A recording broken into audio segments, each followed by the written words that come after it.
ঘুম থেকে উঠেই এই কাজগুলি করতে হয়। মাছগুলি মরে টরে শেষ হয়ে যাচ্ছে। আজকে জানি না কেন এরকম করে ঘুম থেকে উঠে ৩টা থেকে ৪টা মাছ মানে কিছুক্ষণ পর পর মারা যাচ্ছিল। তারপরে চিংড়ি মাছ ২টা মারা গিয়েছে। ৪টা চিংড়ি ছিল প্রেগু চিংড়ি, মানে ডিম ছিল পেটে। ৪টাই শেষ হয়ে গেল। এখন অ্যাকোরিয়ামটা একেবারে খালি হয়ে গেছে। আর বাকি এই বড় অ্যাকোরিয়াম থেকে দেখতে পাচ্ছ একটা লাল রঙের মাছ ফেলে দিলাম। আরও 2টা মাছ নড়চড় করছে, মানে মারা যাওয়ার প্ল্যান করছে, মানে মারাই যাবে। তো এই মুহূর্তটা ধরে রাখতে পারলাম না। আছে না যে মৃত্যুর সময় এই দোয়াটা পড়লে বা এই মেডিসিনটা দিলে ঠিক হয়, তো সেটা শুধু মনে হতে থাকে। যখন দেখতে পাচ্ছি চোখের সামনে 1টি 2টি মাছ মারাই যাচ্ছে, ছটফট করছে, তো তখন আছে না যে এই মেডিসিনটা দিতে পারলেই এটা হয়তো বা একটু রিকভার করবে, সেই উপায়টুকু আমার কাছে নেই। জানি না হবে কি না। আর এরকম মৃত্যু তো আমাদেরও হয়, মানে এই টাইপের যন্ত্রণা, মৃত্যুর যন্ত্রণা কিন্তু আমরা মানুষরা খুব ফিল করতে থাকি। মৃত্যুর যন্ত্রণা অনেক কষ্টের। তো যাই হোক, মৃত্যুর যন্ত্রণা থেকে বাঁচার জন্য কত রকমের চেষ্টা করি। আল্লাহ যেন আমাদের সবাইকে নেক হায়াত দান করুক, এবং যদি মৃত্যু হতেই হয় বা হবেই তো মৃত্যু, আল্লাহ যেন আমাদেরকে ইমানের সাথে মৃত্যু দেয়। সবসময় কিন্তু এই দোয়া করি।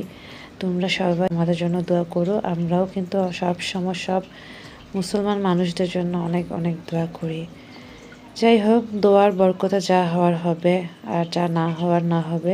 সবসময় মনে হয় কি জানো, যে আল্লাহ যা রেখেছেন তাই হয়েছে, বা এটাই হয়তো বা হওয়ার ছিল, বা রিজিকে এটাই ছিল, এরকম মনে হয়। প্রত্যেকটা মানুষের মধ্যে আফসোস জিনিসটা থেকে থাকে। যেমন অনেক আগে এটা যদি করতে পারতাম আজকে এটা হতো, বা তখন যদি এরকম থাকতাম আজকে এরকম দৃশ্য দেখতে হতো না।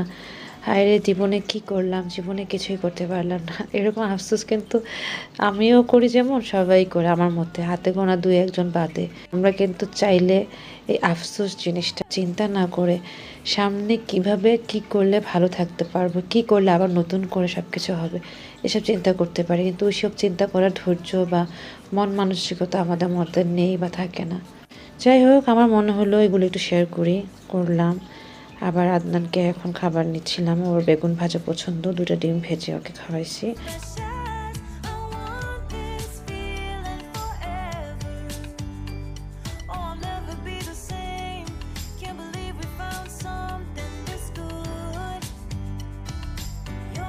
তারপর আমি একটু চা নিয়ে বসলাম এই যে মাছগুলির কাছে।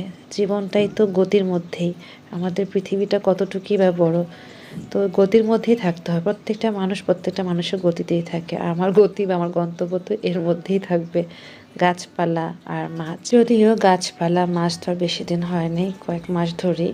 তার আগে কি করতাম, ঘুরতাম ফিরতাম, খেতাম, এর বাসা যেতাম, ওর বাসা যেতাম, সব রকমের একটা ভাবে নিজেকে গন্তব্যের মধ্যে রাখতাম বা গতির মধ্যে থাকতো। এক এক সময় এক একভাবে ব্যালেন্স করে মানুষ আমরা চলি, আর এটাই চলতে হয়। যাই হোক, কথা বলতে বলতে কি বললাম না বললাম উল্টাপাল্টা জানি না। নিজের মনের মধ্যে যেটি মনে হচ্ছিল শেয়ার করে সেটাই করলাম। আজ থার্সডেতে যেহেতু বাচ্চাদের স্কুল বন্ধ থাকে, মানে ফ্রাইডেতে স্কুল বন্ধ থাকলে থার্সডেতে ঈদ লাগে। তো ওরকম চিন্তা করেই শর্মা আপু প্রায় প্ল্যান করে যে বৃহস্পতিবার আমাদের বাসায় আসবে, তো আসা আর হয়ে ওঠে না, এই সমস্যা ওই সমস্যা লেগেই থাকে। বাবা যেহেতু সিক, তো শর্মা আপু প্ল্যান করেছে আজকে থার্সডে এবং বাবা সিক দেখতে আসবে। তো আমাকে ফোন করে বলল যে আপু মানে আমাদের বাসায় আজকে আসবে সন্ধ্যার পর। তো সন্ধ্যার পর আসবে, আমি টুকিটাকি নাস্তার ব্যবস্থা করছিলাম, যদিও ওরকম আহামরি কিছু করতে পারিনি। তারপর আপুরা আসলে ভালো লাগে, আসলে বাসায় যখন কেউ আসে অনেক শান্তি লাগে, ভালো লাগে কাজ করে। কিন্তু অনেকে সেটা বুঝে না, আবার কেউ বুঝে।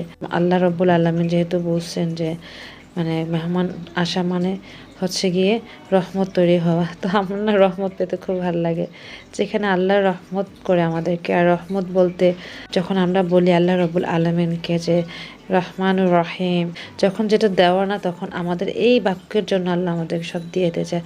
বান্দা তো আমাকে রহমানুর রহিম বলছে, মানে আল্লাহ রহমত করে আমাদেরকে। তো চিন্তা করে রহমত পাওয়ার জন্য যদি মানে মেহমান আসে, খারাপ কি, ভালোই তো, এবং সেটা তো শান্তিও লাগে, তাই না? সারা সারাদিন দুপুরে ওরকম খাওয়া হয়নি। এখন সুমিকে বসলাম ভাজা পোড়া করলে খাবো। মা আজকে রোজা ছিলেন, তাই মার জন্য ভাজা পোড়া করলো, মানে পাকোড়া ভাজলো। মাও খেয়েছে আর আমিও 4 পিস খেয়ে নিচ্ছি, কারণ আপুরা আসতে আসতে 7:30 8টা বাজবে। যেহেতু সাফওয়ানের কোচিং আছে, ওখান থেকে ওরে নিয়ে আসতে আসতে 7টার সময় ছুটি হয়, আসতে আসতে তো 7:30 বাজবে বা 8টা বাজবে, এরকম চিন্তা করে আমরা টুকটাক নাস্তা করে ফেলছিলাম। তো স্যালাইন দেওয়া হয়েছিল আজকে বাবার, তো দেখা গিয়েছে বাবা স্যালাইন শেষ হতে হতে 4টা বেজে গিয়েছিল, 4:30 বেজেছিল। 5টার দিকে বাবা লাঞ্চ করে নিয়েছিল। তারপর আপুরা আসলো, নাস্তা টাস্তা দিলাম, ওরকম ভিডিও তো আর করিনি, এবং আমি জোর করে আপনাদেরকে রেখে দিলাম কোনো রকম খিচুড়ি, মানে ঝটপট যা করা যায়, খিচুড়ি, শুটকির ভর্তা, তারপর টমেটোর ভর্তা, আলুর ভর্তা, আর আজকে খাসির মাথা রান্না করছিল ডাল দিয়ে, ডিম ভুনা হাবিজাবি দিয়ে আজকে সবাইকে জোর করে ডিনার করিয়ে দিলাম। তো খাবারের তো ওরকম ভালো কিছু করতে পারিনি, বাট সবাই একসাথে ছিলাম, এটা অনেক ভালো লেগেছিল। যাই হোক, এটাই আজকের আয়োজনে ছিল।